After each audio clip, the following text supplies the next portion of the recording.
Price Lord brothers and sisters, ಕರ್ತನಾದ ಯೇಸು ಕ್ರಿಸ್ತನ ನಾಮದಲ್ಲಿ ನಿಮ್ಮೆಲ್ಲರನ್ನು ವಂದಿಸುವನಾಗಿದ್ದೇನೆ. ಈ ಭಾಗದಲ್ಲಿ ನಾವು ಗಮನಿಸಿ ತಿಳಿದುಕೊಳ್ಳುವಂತದ್ದು ಕರ್ತನಾದ ಯೇಸು ಕ್ರಿಸ್ತನು ಹುಟ್ಟಿರುವಂತ ತಿಂಗಳ ಬಗ್ಗೆ ಬರೆಯಲ್ಪಟ್ಟಿದೆಯೇ ಅಥವಾ ಬರೆಯಲಿಲ್ಲವೇ ಎಂಬುದಾಗಿ ಗಮನಿಸೋಣ. ಯಾಕಂದರೆ ಅನೇಕ ಬೋಧಕರು ಹೇಳುವಂತದ್ದು ಸತ್ಯವೇದದಲ್ಲಿ ಯೇಸು ಕ್ರಿಸ್ತನು ಹುಟ್ಟಿರುವಂತ ತಿಂಗಳನ್ನು ಬರೆಯಲಿಲ್ಲ ಎಂಬುದಾಗಿ ಅನೇಕರು ಹೇಳ್ತಾರೆ. ಅದು ನಿಜವಾಗಿಯೂ ದೇವರ ವಾಕ್ಯಕ್ಕೆ ಅನುಗುಣವಾಗಿದೆಯೇ ಅಥವಾ ವಿರೋಧವಾಗಿದೆಯೇ ಎಂಬುದಾಗಿ ಗಮನಿಸೋಣ. ಈ ಭಾಗವನ್ನು ಪ್ರಾರಂಭ ಮಾಡುವುದಕ್ಕಿಂತ ಮುಂಚಿತವಾಗಿ ನಾನು ನಿಮ್ಮಲ್ಲಿ ಕೇಳಿಕೊಳ್ಳುವಂತ ಒಂದು ವಿನಂತಿ ಏನಂದ್ರೆ, ಈ ವಿಡಿಯೋ ನೋಡುತ್ತಿರುವಂತಹ ಪ್ರತಿಯೊಬ್ಬರು ಈ ವಿಡಿಯೋವನ್ನು ನೋಡಿ ಇವರು ನಮ್ಮ ಡಿನಾಮಿನೇಷನ್ಗೆ ತಕ್ಕ ಹಾಗೆ ಉಪದೇಶ ಮಾಡ್ತಾ ಇಲ್ಲ, ಅಥವಾ ನಮ್ಮ ಬೋಧಕರಿಗೆ ತಕ್ಕ ಹಾಗೆ ಇವರು ಉಪದೇಶ ಮಾಡ್ತಾ ಇಲ್ಲ, ಅಥವಾ ನಮ್ಮ ಹಾಗೆ ಅವರು ಉಪದೇಶ ಮಾಡ್ತಾ ಇಲ್ಲ, ಇದು ಸುಳ್ಳು ಬೋಧನೆ ಎಂಬುದಾಗಿ ನೆನೆಸದೆ ದಯಮಾಡಿ ನೀವು ಇವರು ಹೇಳುವಂತ ಉಪದೇಶ ಸತ್ಯವೇದಕ್ಕೆ ಅನುಗುಣವಾಗಿದೆಯಾ ಅಥವಾ ವಿರೋಧವಾಗಿದೆಯಾ ಎಂಬುದಾಗಿ ಪರಿಶೀಲನೆ ಮಾಡಬೇಕಾಗಿ ವಿನಂತಿಸಿಕೊಳ್ಳುವನಾಗಿದ್ದೇನೆ ಬ್ರದರ್ಸ್ ಸಿಸ್ಟರ್ಸ್. ಮತ್ತೊಂದು ವಿಷಯ ಏನಂದ್ರೆ, ಕಳೆದ ಭಾಗದಲ್ಲಿ ನಾವು ಗಮನಿಸಿ ತಿಳಿದುಕೊಂಡಂತದ್ದು ಯೇಸು ಕ್ರಿಸ್ತನು ಡಿಸೆಂಬರ್ 25ನೇ ತಾರೀಕು ಅಥವಾ ಡಿಸೆಂಬರ್ ತಿಂಗಳಲ್ಲಿ ಹುಟ್ಟಿದ್ದಾನೆಯೇ ಎಂಬುದಾಗಿ ಒಂದು ವಿಡಿಯೋವನ್ನು ಗಮನಿಸಿದೆವು.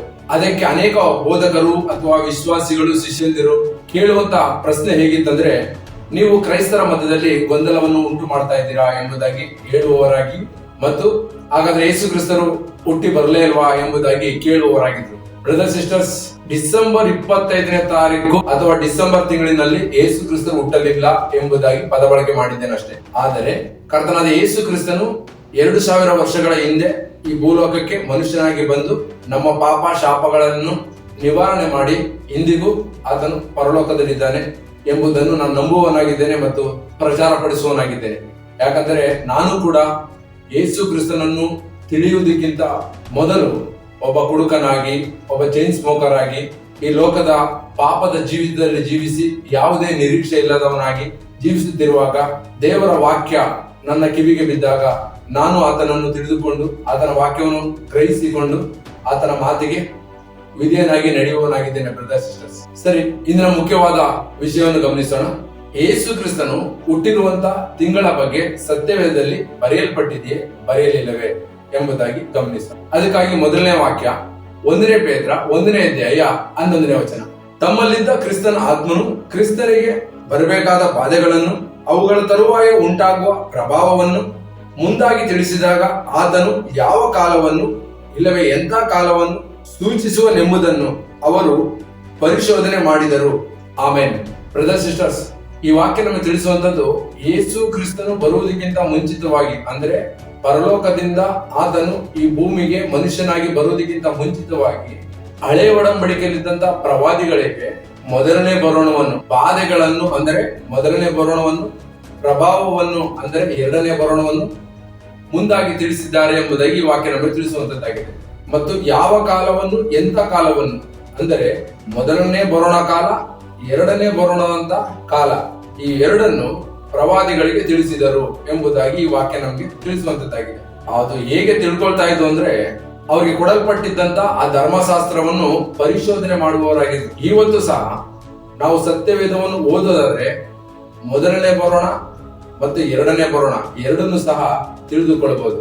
ಮುಖ್ಯವಾಗಿ ಮೊದಲನೇ ಬರೋಣದ ಬಗ್ಗೆ ಅಂದ್ರೆ ಯೇಸು ಕ್ರಿಸ್ತನು ಹುಟ್ಟಿರುವಂತ ತಿಂಗಳ ಬಗ್ಗೆ ಸತ್ಯವೇದದಲ್ಲಿ ಯಾರಾದರೂ ತಿಳುಕೊಂಡಿದ್ದಾರೆಯೇ ಎಂಬುದಾಗಿ ಗಮನಿಸೋಣ. ಅದಕ್ಕಾಗಿ ವಾಕ್ಯ ಮತ್ತಾಯನು ಬರೆದ ಸುವಾರ್ತೆ 2ನೇ ಅಧ್ಯಾಯ ವಚನ 1-2. ಅರಸನಾದ ಹೆರೋದನ ದಿನಗಳಲ್ಲಿ ಯೂದಾಯ ಸೀಮೆಯ ಬೆತ್ಲೆಹೇಮ್ ಎಂಬ ಊರಿನಲ್ಲಿ ಯೇಸು ಹುಟ್ಟಿದಾಗ ಮೂಡಣ ದೇಶದ ಜೋಯಿಸರು ಯೆರೂಸಲೇಮಿಗೆ ಬಂದು, ಯೆಹೂದ್ಯರ ಅರಸನಾಗಿ ಹುಟ್ಟಿದವನು ಎಲ್ಲಿದ್ದಾನೆ? ಆತನನ್ನು ಸೂಚಿಸುವ ನಕ್ಷತ್ರವನ್ನು ನಾವು ಮೂಡಣ ದೇಶದಲ್ಲಿ ಕಂಡು ಆತನಿಗೆ ಅಡ್ಡ ಬೀಳುವುದಕ್ಕೆ ಬಂದೆವು ಅಂದರು. ಆಮೇನ್. ಬ್ರದರ್ ಸಿಸ್ಟರ್ಸ್, ಈ ವಾಕ್ಯ ನಮಗೆ ಸ್ಪಷ್ಟವಾಗಿ ತಿಳಿಸುವಂತದ್ದು ಜೋಯಿಸರಿಗೆ ಯೇಸು ಕ್ರಿಸ್ತನು ಹುಟ್ಟಿರುವಂತ ತಿಂಗಳು ಸ್ಪಷ್ಟವಾಗಿ ಗೊತ್ತಿತ್ತು.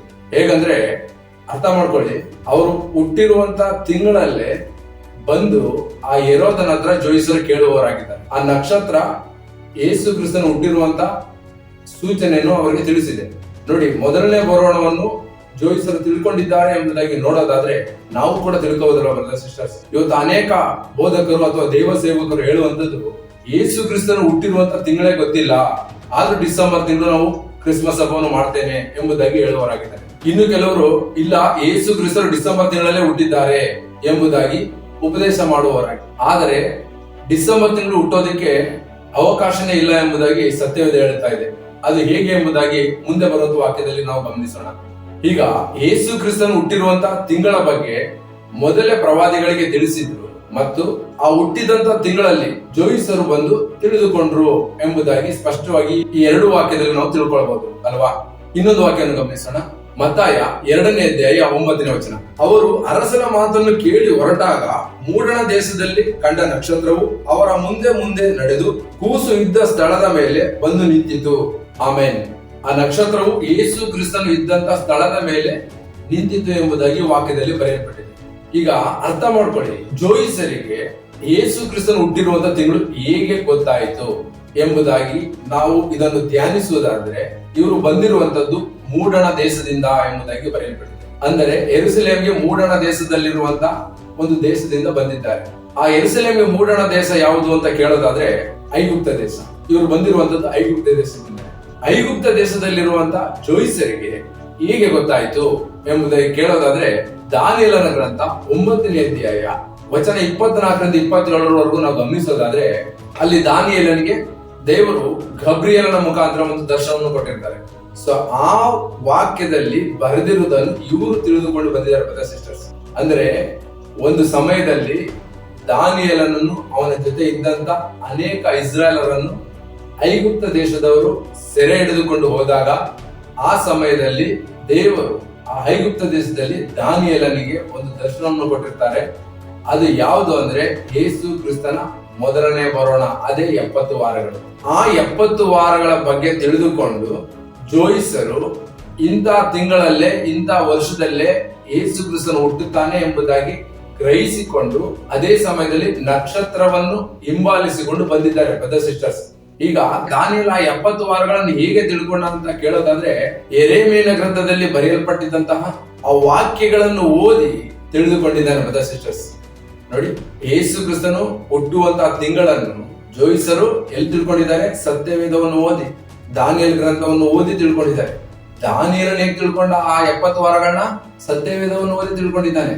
ಇವತ್ತು ಅದೇ ಸತ್ಯವೇದವನ್ನು ನಾವು ಓದಿ ತಿಳ್ಕೊಳ್ಳೋದಾದ್ರೆ ನಮಗೂ ಕೂಡ ಅದು ಯಾವ ತಿಂಗಳಲ್ಲಿ ಹುಟ್ಟಿದ್ದಾರೆ ಯೇಸು ಕ್ರಿಸ್ತರು ಎಂಬುದಾಗಿ ಪ್ರಕಟಿಸುವವರಾಗಿದ್ದಾರೆ. ಆದ್ರೆ ಇಂದಿನ ದಿನಗಳಲ್ಲಿ ಅನೇಕ ಬೋಧಕರು ಹೇಳುವಂತದ್ದು ಯೇಸು ಕ್ರಿಸ್ತನು ಹುಟ್ಟಿರುವಂತ ತಿಂಗಳ ಬಗ್ಗೆ ಬರದೇ ಇಲ್ಲ, ಆದ್ರೂ ಕೂಡ ನಾವು ಆಚರಣೆ ಮಾಡ್ತೀವಿ ಮತ್ತು ಯೇಸು ಕ್ರಿಸ್ತರು ಡಿಸೆಂಬರ್ ತಿಂಗಳಲ್ಲಿ ಹುಟ್ಟಿದ್ದಾರೆ, ಅದಕ್ಕೆ ನಾವು ಕ್ರಿಸ್ಮಸ್ ಆಚರಣೆ ಮಾಡ್ತೀವಿ ಎಂಬುದಾಗಿ ದೈವ ಸೇವಕರು ಹೇಳುವವರಾಗಿದ್ದಾರೆ. ಆ ಕ್ರಿಸ್ಮಸ್ ಹಬ್ಬ ಎಂಬುವಂತ ಪದ ಎಲ್ಲಿದೆ ಬ್ರದರ್ ಎಂಬುದಾಗಿ ನಾವು ಕೇಳೋದಾದ್ರೆ, ಬ್ರದರ್ ಅದು ಲ್ಯಾಟಿನ್ ಭಾಷೆಯಿಂದ ಬಂದಿರುವಂತದ್ದು, ಅದಕ್ಕೆ ನಾವು ಅದನ್ನು ತೆಗೆದುಕೊಂಡು ಕ್ರಿಸ್ಮಸ್ ಎಂಬುದಾಗಿ ಅಲ್ಲಿ ಬರೆಯಲ್ಪಟ್ಟಿದೆ, ಆ ಪದವನ್ನು ತೆಗೆದುಕೊಂಡು ಹಬ್ಬವನ್ನು ಮಾಡ್ತೇವೆ ಬ್ರದರ್ ಎಂಬುದಾಗಿ ಹೇಳುವವರಾಗಿದೆ. ನೋಡಿ, ಸತ್ಯವೇದದಲ್ಲಿರುವಂತ ಸೇವಕರಿಗೂ ನಾವು ಮಾಡುವಂತ ಸೇವೆಗೂ ಎಷ್ಟು ವ್ಯತ್ಯಾಸವಿದೆ ಎಂಬುದಾಗಿ. ಹೇಗಂದ್ರೆ ಯಾವುದೋ ಲ್ಯಾಟಿನ್ ಭಾಷೆಯಲ್ಲಿರುವಂತ ಪದವನ್ನು ಯೇಸು ಕ್ರಿಸ್ತನು ಹುಟ್ಟಿರುವಂತಹ ತಿಂಗಳು ಗೊತ್ತಿಲ್ಲದೆ, ದಿನಾನೂ ಗೊತ್ತಿಲ್ಲದೆ ಹಬ್ಬವನ್ನು ಆಚರಣೆ ಮಾಡುವವರಾಗಿದೆ.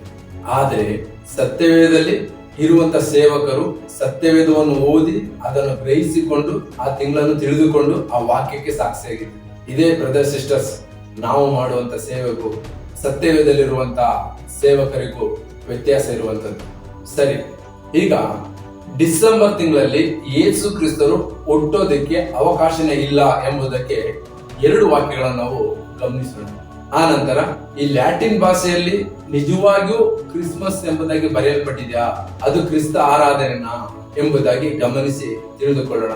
ಮೊದಲನೇದಾಗಿ ಡಿಸೆಂಬರ್ ತಿಂಗಳು ಯೇಸು ಕ್ರಿಸ್ತರು ಹುಟ್ಟೋದಕ್ಕೆ ಅವಕಾಶ ಇಲ್ಲ ಎಂಬುದಕ್ಕೆ ವಾಕ್ಯ ಗಮನಿಸೋಣ. ಮತ್ತಾಯ 2ನೇ ಅಧ್ಯಾಯ 2ನೇ ವಚನ.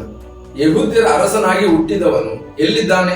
ಆತನನ್ನು ಸೂಚಿಸುವ ನಕ್ಷತ್ರವನ್ನು ನಾವು ಮೂಡಣ ದೇಶದಲ್ಲಿ ಕಂಡು ಆತನಿಗೆ ಅಡ್ಡ ಬೀಳುವುದಕ್ಕೆ ಬಂದೆವು ಅಂದರು. ಆಮೇನ್. ಈ ವಾಕ್ಯದಲ್ಲಿ ಜೋಯಿಸರಿಗೆ ನಕ್ಷತ್ರ ಕಾಣಿಸ್ತಾ ಇದೆ. ಆ ನಕ್ಷತ್ರದ ವಿಷಯವನ್ನು ನಿಮ್ಮ ಹೃದಯದಲ್ಲಿ ಇಟ್ಕೊಳ್ಳಿ. ಇನ್ನೊಂದು ವಾಕ್ಯನ ಗಮನಿಸೋಣ. ಲೂಕ 2ನೇ ಅಧ್ಯಾಯ 8ನೇ ವಚನ. ಆ ಸೀಮೆಯಲ್ಲಿ ಕುರುಬರು ಹೊಲದಲ್ಲಿದ್ದುಕೊಂಡು ರಾತ್ರಿಯಲ್ಲಿ ತಮ್ಮ ಕುರಿ ಹಿಂಡನ್ನು ಕಾಯುತ್ತಿರಲಾಗಿ. ಆಮೇಲೆ ಈ ವಾಕ್ಯದಲ್ಲಿ ಕುರುಬರು ಹೊಲದಲ್ಲಿ ಕುರಿ ಹಿಂಡು ಕಾಯ್ತಾ ಇದ್ರು ಎಂಬುದಾಗಿ ಬರೆಯಲ್ಪಟ್ಟಿದೆ. ಇದರಲ್ಲೇ 11ನೇ ವಚನವನ್ನು ಗಮನಿಸೋಣ.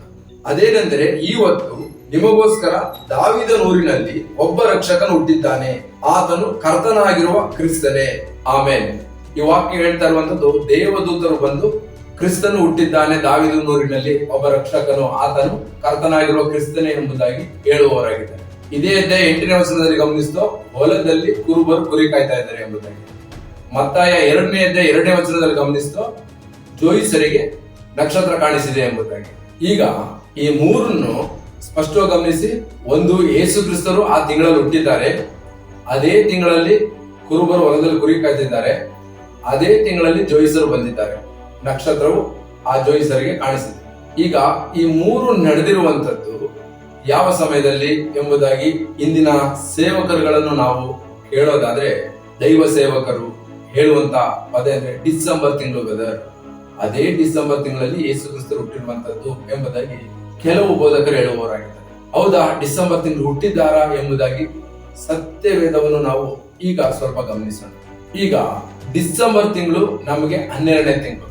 ಆ 12ನೇ ತಿಂಗಳು ಯೆಹೂದ್ಯರಿಗೆ 9ನೇ ತಿಂಗಳು. ಮತ್ತೊಂದ್ಸರಿ ಹೇಳ್ತಾ ಇದೀನಿ, ನಮ್ಗೆ ಡಿಸೆಂಬರ್ ಆಗಿರುವಂತ 12ನೇ ತಿಂಗಳು ಯೆಹೂದ್ಯರಿಗೆ 9ನೇ ತಿಂಗಳು. ಆ 9ನೇ ತಿಂಗಳು ಕಿಸ್ಲೇವ್ ತಿಂಗಳು ಎಂಬುದಾಗಿ ಸತ್ಯವೇದದಲ್ಲಿ ಬರೆಯಲ್ಪಟ್ಟಿದೆ. ಆ 9ನೇ ತಿಂಗಳಲ್ಲಿ ಅವರಿಗೆ ಮಳೆಗಾಲ. ಇದು ಎಲ್ಲಿ ಬರೆಯಲ್ಪಟ್ಟಿದೆ ಎಂಬುದಾಗಿ ನಾವು ಗಮನಿಸೋದಾದ್ರೆ ವಾಕ್ಯ ಗಮನಿಸೋಣ. ಜಕರ್ಯ 7ನೇ ಅಧ್ಯಾಯ 1ನೇ ವಚನ. ಅರಸನಾದ ದಾರ್ಯಾವೆಷನ ಆಳ್ವಿಕೆಯ 4ನೆಯ ವರ್ಷದ ಕಿಸ್ಲೇವ್ ಎಂಬ 9ನೆಯ ತಿಂಗಳಿನ 4ನೆಯ ದಿನದಲ್ಲಿ ಯೆಹೋವನು ಜಕರ್ಯನಿಗೆ ಒಂದು ವಾಕ್ಯವನ್ನು ದಯಪಾಲಿಸಿದನು. ಆಮೇಲೆ ಕಿಸ್ಲೇವ್ ಎಂಬ 9ನೇ ತಿಂಗಳಲ್ಲಿ ಎಂಬುದಾಗಿ ಬರೆಯಲ್ಪಟ್ಟಿದೆ. ಸೊ ಇಲ್ಲಿ 9ನೇ ತಿಂಗಳು ಯಾವುದು? ಕಿಸ್ಲೇವ್ ತಿಂಗಳು ಅಲ್ವಾ? ಈ 9ನೇ ತಿಂಗಳಲ್ಲಿ ಮಳೆಗಾಲ ಎಂಬುದಾಗಿ ಎಲ್ಲಿ ಬರೆಯಲ್ಪಟ್ಟಿದೆ? ವಾಕ್ಯ ಗಮನಿಸೋಣ. ಎಜ್ರ 10ನೇ ಅಧ್ಯಾಯ 9ನೇ ವಚನ. ಆಗ 3ನೇ ದಿನದಲ್ಲಿ ಅಂದರೆ 9ನೆಯ ತಿಂಗಳಿನ 25ನೆಯ ದಿನದಲ್ಲಿ ಯೆಹೂದ್ಯರ ಮತ್ತು ಬಿನ್ಯಾಮೀನರ ಎಲ್ಲಾ ಪುರುಷರು ಯೆರೂಸಲೇಮಿನಲ್ಲಿ ಬಂದು ಕೂಡಿ ಆ ಸಂಗತಿಯ ನಿಮಿತ್ತವಾಗಿಯೂ ದೊಡ್ಡ ಮಳೆಯ ದೆಸೆಯಿಂದಲೂ ನಡುಗುತ್ತಾ ದೇವಾಲಯದ ಬೈಲಿನಲ್ಲಿ ಕೂತುಕೊಂಡರು. ಆಮೇನ್. ಬ್ರದರ್ ಸಿಸ್ಟರ್ಸ್, ಈ ವಾಕ್ಯ ಹೇಳ್ತಾ ಇದೆ 9ನೇ ತಿಂಗಳ 25ನೇ ದಿನದಲ್ಲಿ ಮಳೆಗಾಲ ಎಂಬುದಾಗಿ. ಈ ವಾಕ್ಯ ಹೇಳ್ತಾ ಇದೆ ಮಳೆಗಾಲ ಎಂಬುದಾಗಿ. ಮತ್ತಾಯ 2ನೇ ಅಧ್ಯಾಯ 2ನೇ ವಾಕ್ಯ ಹೇಳುತ್ತೆ ಜೋಯಿಸರಿಗೆ ನಕ್ಷತ್ರ ಕಾಣಿಸಿದೆ ಎಂಬುದಾಗಿ. ಲೂಕ 2ನೇ ಅಧ್ಯಾಯ 8ನೇ ವಚನ ಹೇಳ್ತಾ ಇದೆ ಕುರುಬರು ಹೊಲದಲ್ಲಿ ಕುರಿ ಕಾಯ್ತಾ ಇದ್ರು ಎಂಬುದಾಗಿ. ಈಗ ಒಮ್ಮೆ ನೀವು ಸತ್ಯವೇದವನ್ನು ಓದಿ ನೀವು ಆಲೋಚನೆ ಮಾಡಿ ನೋಡಿ. ಇವಾಗ ಮಳೆಗಾಲದಲ್ಲಿ ನಕ್ಷತ್ರ ಕಾಣಿಸಲು ಸಾಧ್ಯವೇ? ಮತ್ತು ಮಳೆಗಾಲದಲ್ಲಿ ಕುರಿಗಳನ್ನು ಹೊಲದಲ್ಲಿ ಬಿಟ್ಟಿರಲು ಸಾಧ್ಯವೇ ಎಂಬುದಾಗಿ. ಸರಿ, ಈ ವಾಕ್ಯವನ್ನು ಸ್ಪಷ್ಟವಾಗಿ ನಾವು ಧ್ಯಾನಿಸುವಾಗ ನಮಗೆ ತಿಳಿಯುವಂತದ್ದು ಸಾಧ್ಯ ಇಲ್ಲ ಎಂಬುದಾಗಿ ಸತ್ಯವೇದ ನಮಗೆ ಹೇಳುವಂತದ್ದಾಗಿದೆ. ಹಾಗಾದ್ರೆ ಯಾವ ತಿಂಗಳು ಹುಟ್ಟಿರ್ಬೋದು ಬ್ರದರ್ ಎಂಬುದಾಗಿ ಕೇಳೋದಾದ್ರೆ, ಸತ್ಯವೇದವನ್ನು ಓದಿ ನೀವು ತಿಳಿದುಕೊಳ್ಳೋದಾದ್ರೆ ಖಂಡಿತವಾಗಿ ತಿಳಿಸ್ಕೊಡ್ತಾರೆ ಬ್ರದರ್ ಸಿಸ್ಟರ್ಸ್. ಈಗ ಕ್ರಿಸ್ಮಸ್ ಎಂಬುವಂತ ಪದ ಎಲ್ಲಿಂದ ಬಂತು ಎಂಬುದಾಗಿ ಕೇಳೋದಾದ್ರೆ, ಅನೇಕ ದೈವ ಸೇವಕರು ಅಥವಾ ಉಪದೇಶಕರು ಹೇಳುವಂತದ್ದು, ಬ್ರದರ್ ಕ್ರಿಸ್ಮಸ್ ಎಂಬುವಂತ ಪದ ಲ್ಯಾಟಿನ್ ಭಾಷೆಯಲ್ಲಿ ಇರುವಂತದ್ದು. ಕ್ರಿಸ್ ಅಂದ್ರೆ ಯೇಸು ಕ್ರಿಸ್ತನು, ಮಸ್ ಅಂದ್ರೆ ಆರಾಧನೆ. ನಾವು ಕ್ರಿಸ್ತನನ್ನು ಆರಾಧನೆ ಮಾಡುವಂತದ್ದು. ಇದು ತಪ್ಪಾ ಎಂಬುದಾಗಿ ಕೇಳುವವರಾಗಿದೆ. ಅದಕ್ಕೆ ಈಗ ನಿಜವಾಗಿಯೂ ಲ್ಯಾಟಿನ್ ಭಾಷೆಯಲ್ಲಿ ಕ್ರಿಸ್ಮಸ್ ಎಂಬುದಾಗಿ ಬರೆಯಲ್ಪಟ್ಟಿದ್ಯಾ? ಕ್ರಿಸ್ಮಸ್ ಅಂದ್ರೆ ಯೇಸು ಕ್ರಿಸ್ತನ ಆರಾಧನೆನಾ ಎಂಬುದಾಗಿ ಆ ಲ್ಯಾಟಿನ್ ಭಾಷೆಯನ್ನು ನಾವು ಒಂದು ಸಲ ಗಮನಿಸಿ ತಿಳಿದುಕೊಂಡು ಅದರ ಅರ್ಥವೇನು ಎಂಬುದಾಗಿ ಗ್ರಹಿಸಿಕೊಳ್ಳೋಣ ಬ್ರದರ್ ಸಿಸ್ಟರ್ಸ್. ಸರಿ, ಈಗ ಗಮನಿಸೋಣ. ಮೊದಲನೇದಾಗಿ ಗ್ರೀಕ್ ಭಾಷೆಯಲ್ಲಿ ಕ್ರಿಸ್ತನು ಎಂಬ ಪದಕ್ಕೆ ಕ್ರಿಸ್ತೋಸ್ ಎಂಬುದಾಗಿ ಬರೆಯಲ್ಪಟ್ಟಿದೆ. ಅದನ್ನೇ ಲ್ಯಾಟಿನ್ ಭಾಷೆಯಲ್ಲಿ ನಾವು ನೋಡೋದಾದ್ರೆ ಕ್ರಿಸ್ತಸ್ ಎಂಬುದಾಗಿ ಬರೆಯಲ್ಪಟ್ಟಿದೆ. ಅದನ್ನ ಹೀಬ್ರೂ ಭಾಷೆಯಲ್ಲಿ ನಾವು ಗಮನಿಸೋದಾದ್ರೆ ಮೆಸಿಯಾಕ್ ಎಂಬುದಾಗಿ ಬರೆಯಲ್ಪಟ್ಟಿದೆ. ಅದನ್ನು ನಾವು ಕನ್ನಡದಲ್ಲಿ ಮೆಸ್ಸಿಯನು ಎಂಬುದಾಗಿ ಹೇಳ್ತೇವೆ. ಇದರ ಸಂಪೂರ್ಣ ಅರ್ಥ ಏನಂದ್ರೆ ಅಭಿಷಕ್ತನು ಎಂಬುದಾಗಿ ಅರ್ಥ. ಮತ್ತೊಂದ್ಸಲ ಹೇಳ್ತೇನೆ, ಗ್ರೀಕ್ ಭಾಷೆಯಲ್ಲಿ ಕ್ರಿಸ್ತೋಸ್, ಲ್ಯಾಟಿನ್ ಭಾಷೆಯಲ್ಲಿ ಕ್ರಿಸ್ತಸ್, ಹೀಬ್ರೂ ಭಾಷೆಯಲ್ಲಿ ಮೆಸಿಯಾಕ್, ಕನ್ನಡದಲ್ಲಿ ಮೆಸ್ಸಿಯನು. ಇದರ ಸಂಪೂರ್ಣ ಅರ್ಥ ಅಭಿಷಕ್ತನು ಎಂಬುದಾಗಿ ಅರ್ಥ. ಈಗ ಲ್ಯಾಟಿನ್ ಭಾಷೆಯಲ್ಲಿ ನಿಜವಾಗೂ ಏನ್ ಬರೆಯಲ್ಪಟ್ಟಿದೆ ಅಂದ್ರೆ ಕ್ರಿಸ್ತಸ್ ಮೆಸ್ಸೆ ಎಂಬುದಾಗಿ ಬರೆದಿರುತ್ತೆ. ಮೆಸ್ಸೆ ಅಂದ್ರೆ ಏನ್ ಬ್ರದರ್ ಅರ್ಥ ಎಂಬುದಾಗಿ ಕೇಳೋದಾದ್ರೆ, ಇಂದಿನ ದಿನಗಳಲ್ಲಿ ಅನೇಕರದನ್ನ ಯಾವ ರೀತಿಯಾಗಿ ಬದಲಾಯಿಸಿಕೊಂಡಿದ್ದಾರೆ ಅಂದ್ರೆ, ಕ್ರಿಸ್ ಅಂದ್ರೆ ಕ್ರಿಸ್ತನು ಅಂದ್ರೆ ಯೇಸು ಎಂಬುದಾಗಿ ಹೇಳ್ತಾರೆ. ಅದು ಮೊದಲನೇದಾಗಿ ತಪ್ಪು. ಹೇಗಂದ್ರೆ ಕ್ರಿಸ್ತನು ಅಂದ್ರೆ ಅಭಿಷೇಕಿಸಲ್ಪಟ್ಟವನು ಎಂಬುದಾಗಿ ಅರ್ಥ. ಯೇಸು ಅಂದ್ರೆ ರಕ್ಷಕ ಎಂಬುದಾಗಿ. ಅಭಿಷೇಕಿಸಲ್ಪಟ್ಟವನು ಅಂದ್ರೆ ಅದು ಕಾರ್ಯವನ್ನು ಸೂಚಿಸುವಂಥದ್ದು. ಯೇಸು ಅಂದ್ರೆ ರಕ್ಷಣೆಯನ್ನು ಮಾಡುವುದಕ್ಕೆ ಬಂದಂತ ದೇವರು ಎಂಬುದಾಗಿ ಅರ್ಥ. ಸರಿ, ಈಗ ಮೆಸ್ಸೆ ಅಂದ್ರೆ ಏನು? ಮೆಸ್ಸೆ ಅಂದ್ರೆ ಇಂದಿನ ದಿನಗಳಲ್ಲಿ ನಮ್ಮ ರೋಮನ್ ಕ್ಯಾಥಲಿಕ್ ಸಹೋದರ ಸಹೋದರಿಯರು ತಿಳಿಯದೆ ಮಾಡುವಂತ ಒಂದು ವಿಗ್ರಹ ಆರಾಧನೆ. ಹೇಗಂತೀರಾ? ಮೆಸ್ಸೆ ಅಂದ್ರೆ ಮಾಸ್ ಎಂಬುದಾಗಿ ಅರ್ಥ. ಮಾಸ್ ಅಂದ್ರೆ ಕನ್ನಡದಲ್ಲಿ ಪೂಜೆ. ಬಲಿ ಪೂಜೆ ಅಲ್ಲ ಬ್ರದರ್ ಸಿಸ್ಟರ್ಸ್, ಬಲಿ ಪೂಜೆ ಎಂಬುದಾಗಿ ಅರ್ಥ. ಅಂದ್ರೆ ಅವರು ಮಾಸ್ ಎಂಬುದಾಗಿ ಇಟ್ಟಂತ ಸಮಯದಲ್ಲೆಲ್ಲ ಬಲಿ ಪೂಜೆ ಎಂಬುದಾಗಿ ಹೇಳ್ತಾರೆ. ಅಂದ್ರೆ ಯೇಸುವಿನ ಬಲಿ ಪೂಜೆ ಎಂಬುದಾಗಿ. ಅದರ ಸಂಪೂರ್ಣ ಅರ್ಥ ನಾವು ತಿಳ್ಕೊಳ್ಳೋದಾದ್ರೆ, ಯೇಸು ಕ್ರಿಸ್ತರನ್ನು ಇವರು ಯಾವಾಗ ಬಲಿ ಪೂಜೆ ಎಂಬುದಾಗಿ ಪೂಜೆ ಮಾಡ್ತಾರೋ ಆ ಸಮಯದಲ್ಲೆಲ್ಲ ಈಗ ನನಗೋಸ್ಕರ ಯೇಸು ಕ್ರಿಸ್ತರು ಬಲಿ ಆಗ್ತಾ ಇದ್ದಾರೆ, ಇವತ್ತು ನನಗೋಸ್ಕರ ಯೇಸು ಕ್ರಿಸ್ತರು ಬಲಿ ಆಗಿದ್ದಾರೆ, ಇವತ್ತು ಯೇಸು ಕ್ರಿಸ್ತರು ಅಥವಾ ಈ ಗಂಟೆಯಲ್ಲಿ ಯೇಸು ಕ್ರಿಸ್ತರು ನನಗೋಸ್ಕರ ಬಲಿ ಆಗ್ತಿದ್ದಾರೆ ಎಂಬುದಾಗಿ ಮಾಡುವಂತದ್ದೇ ಮಾಸ್ ಎಂಬುದರ ಅರ್ಥ. ಅದನ್ನೇ ಲ್ಯಾಟಿನ್ ಭಾಷೆಯಲ್ಲಿ ಮೆಸ್ಸೆ ಎಂಬುದಾಗಿ ಕರೀತಾರೆ. ಅದನ್ನ ಇಂದಿನ ದಿನಗಳಲ್ಲಿ ಅನೇಕ ದೈವ ಸೇವಕರು, ಉಪದೇಶಕರು, ಬೋಧಕರುಗಳು ಇದು ಆರಾಧನೆ ಎಂಬುದಾಗಿ ತಿಳಿದುಕೊಂಡಿದ್ದಾರೆ. ಆರಾಧನೆಗೂ ಬಲಿ ಪೂಜೆಗೂ ತುಂಬಾ ವ್ಯತ್ಯಾಸ ಇದೆ ಬ್ರದರ್ ಸಿಸ್ಟರ್ಸ್. ಈಗ ನಾವು ಬಲಿ ಪೂಜೆನ ಮಾಡಬಹುದಾ ಎಂಬುದಾಗಿ ಕೇಳೋದಾದ್ರೆ, ಸತ್ಯವೇದ ಏನ್ ಹೇಳುತ್ತೆ ವಾಕ್ಯ ಗಮನಿಸೋಣ. ಇಬ್ರಿಯ ಬರೆದ ಪತ್ರಿಕೆ 10ನೇ ಅಧ್ಯಾಯ 10ನೇ ವಚನ. ಯೇಸು ಕ್ರಿಸ್ತನು ಒಂದೇ ಸಾರಿ ದೇಹ ಸಮರ್ಪಣೆ ಮಾಡಿ ದೇವರ ಚಿತ್ತವನ್ನು ನೆರವೇರಿಸಿದ್ದರಿಂದಲೇ ನಾವು ಶುದ್ಧರಾದೆವು. ಆಮೇನ್. ಬ್ರದರ್ ಸಿಸ್ಟರ್ಸ್, ಈ ವಾಕ್ಯ ಹೇಳ್ತಾ ಇದೆ, ಯೇಸು ಕ್ರಿಸ್ತರು ಒಂದೇ ಸಾರಿ ಆತನನ್ನು ಒಪ್ಪಿಸೋದ್ರಿಂದ ನಾವು ಪರಿಶುದ್ಧರಾದೆವು ಎಂಬುದಾಗಿ. ನೀವು ಇಬ್ರಿಯ ಬರೆದ ಪತ್ರಿಕೆ 9ನೇ ಅಧ್ಯಾಯ 10ನೇ ಅಧ್ಯಾಯ ಓದ್ ಗಮನಿಸೋದಾದ್ರೆ ಅನೇಕ ಕಡೆ ಬರೆಯಲ್ಪಟ್ಟಿದೆ, ಒಂದೇ ಸಲ ಬಲಿಯಾದನು ಎಂಬುದಾಗಿ. ಇಂದಿನ ದಿನಗಳಲ್ಲಿ ಪೂಜೆ ಎಂಬ ಹೆಸರಲ್ಲಿ ಅಥವಾ ಬಲಿ ಪೂಜೆ ಎಂಬ ಹೆಸರಿನಲ್ಲಿ ಪ್ರತಿದಿನ ಯೇಸು ಕ್ರಿಸ್ತನನ್ನು ಕಲುವಾರಿ ಸಿಲುಬೆಗೆ ಹಾಕುವವರಾಗಿದೆ. ಇದು ಸರಿನಾ ಎಂಬುದಾಗಿ ನಿಮ್ಮನ್ನು ನೀವು ವಿವೇಚನೆ ಮಾಡಿ ತಿಳ್ಕೊಳ್ಳಿ. ಈ ಬಲಿ ಪೂಜೆ ಎಂಬುದಾಗಿ ಬರೆಯಲ್ಪಟ್ಟಿರುವಂತ ಈ ಕಾರ್ಯವನ್ನು ಕ್ರಿಸ್ಮಸ್ ಎಂಬ ಹೆಸರಿನಲ್ಲಿ ಹಬ್ಬ ಮಾಡ್ತೇವೆ, ಆರಾಧನೆ ಮಾಡ್ತೇವೆ ಎಂಬುದಾಗಿ ಹೇಳುವಂತದ್ದು ದೇವರ ವಾಕ್ಯಕ್ಕೆ ಅನುಗುಣವಾಗಿದೆಯಾ, ವಿರೋಧವಾಗಿದೆ ಎಂಬುದಾಗಿ ನಿಮ್ಮನ್ನು ನೀವು ವಿವೇಚನೆ ಮಾಡಿ ತಿಳ್ಕೊಳ್ಳಿ ಬ್ರದರ್ ಸಿಸ್ಟರ್ಸ್. ಯಾಕಂದ್ರೆ ನಾವು ಇವತ್ತು ಇದನ್ನು ಹೇಳಿದ್ದು ತಪ್ಪು, ಈ ರೀತಿ ಮಾಡೋದಾದ್ರೆ ನಾವು ದೇವರ ರಾಜ್ಯಕ್ಕೆ ಬಾಧ್ಯರಾಗುವುದಿಲ್ಲ ಎಂಬುದಾಗಿ ಹೇಳೋದಾದ್ರೆ, ಬ್ರದರ್ ನೀವು ಯಾಕೆ ಬ್ರದರ್ ಈ ರೀತಿಯಾಗಿ ನ್ಯಾಯ ತೀರಿಸ್ತೀರಾ ಎಂಬುದಾಗಿ ಅನೇಕ ದೈವ ಸೇವಕರು ಅಥವಾ ವಿಶ್ವಾಸಿಗಳು ಕೇಳುವವರಾಗಿದ್ದಾರೆ. ನೀವು ಯಾಕೆ ಗೊಂದಲಗಳನ್ನು ಹುಟ್ಟಿಸ್ತಾ ಇದ್ದೀರಿ ಎಂಬುದಾಗಿ ಕೇಳುವವರಾಗಿದ್ದಾರೆ. ಬ್ರದರ್ ಸಿಸ್ಟರ್ಸ್, ಸತ್ಯವೇದದಲ್ಲಿ ಇಲ್ಲದೆ ಇರುವಂತದ್ದನ್ನು ಇಲ್ಲ ಎಂಬುದಾಗಿ ಹೇಳುವಂತದ್ದು ಗೊಂದಲನ, ಅಥವಾ ಸತ್ಯವೇದದಲ್ಲಿ ಇಲ್ಲದೆ ಇರುವಂತದ್ದನ್ನು ನಾವು ಮಾಡೋಣ ಎಂಬುದಾಗಿ ಹೇಳಿಕೊಂಡು ಬಡವರ ಮೇಲೆ ಭಾರವನ್ನು ಹಾಕಿ ದೇವರ ವಾಕ್ಯವನ್ನು ಮೀರಿ ನಡೆಯುವಂತದ್ದು ಗೊಂದಲನ ಎಂಬುದಾಗಿ ನಿಮ್ಮನ್ನು ನೀವೇ ಒಮ್ಮೆ ವಿವೇಚನೆ ಮಾಡಿ ತಿಳ್ಕೊಳ್ಳಿ ಬ್ರದರ್ ಸಿಸ್ಟರ್ಸ್. ಸರಿ, ನಮ್ಗೆ ಇದರಲ್ಲಿ ಇನ್ನೊಂದು ಪ್ರಶ್ನೆ ಉದ್ಭವಿಸುವಂತದ್ದು, ಹಾಗಾದ್ರೆ ಯೇಸು ಕ್ರಿಸ್ತನನ್ನು ಹೇಗೆ ಮತ್ತೊಬ್ಬರಿಗೆ ನಾವು ಪರಿಚಯ ಪಡಿಸುವಂತದ್ದು, ಆತನ ಸುವಾರ್ತೆಯನ್ನು ಹೇಗೆ ನಾವು ಸಾರುವಂತದ್ದು, ಅಥವಾ ಮತ್ತು ನಮಗೆ ಹಬ್ಬ ಅನ್ನುವಂಥದ್ದೇ ಇಲ್ವಾ, ಹಬ್ಬ ಮಾಡ್ಲೇಬಾರ್ದಾ, ಮಾಡಿದ್ರೆ ತಪ್ಪಾ?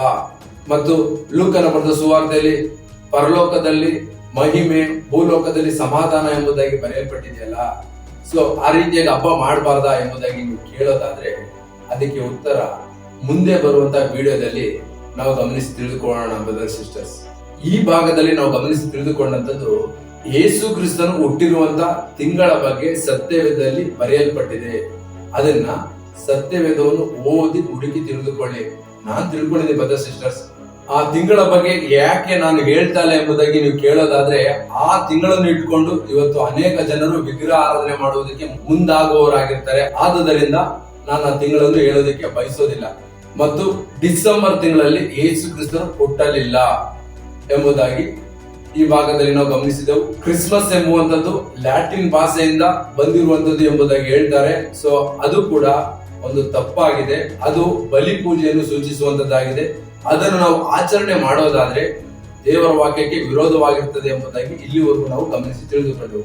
ಈ ಭಾಗದ ಬಗ್ಗೆ ನಿಮ್ಗೆ ಏನಾದ್ರೂ ಸಂಶಯ ಇರುವುದಾದ್ರೆ ಸ್ಕ್ರೀನ್ ಮೇಲೆ ಬರುವಂತ ನಂಬರ್ಗೆ ಕರೆ ಮಾಡಿ ತಿಳಿಸಬಹುದು, ಅಥವಾ ವಾಟ್ಸ್ಆಪ್ ಮುಖಾಂತರ ಸಂದೇಶವನ್ನು ಕಳುಹಿಸಬಹುದು.